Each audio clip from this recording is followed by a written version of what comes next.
হরে কৃষ্ণ। ভক্তের কান্নাকে ভগবান শুনেন। অনেক সময় আমরা কথা বলতে পারি না, শুধু চোখের জল পড়ে।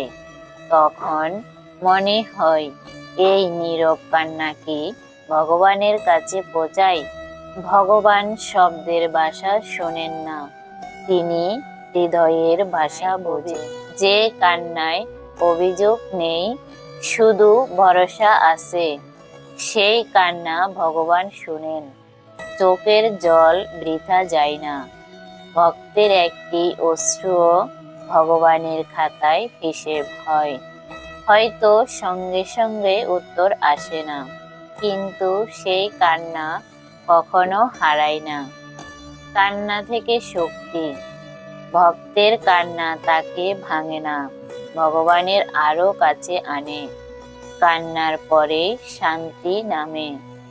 নীরব উত্তর।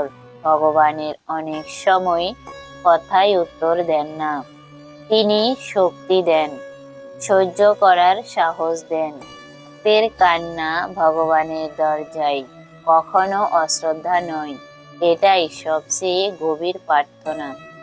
হরে কৃষ্ণ, হরে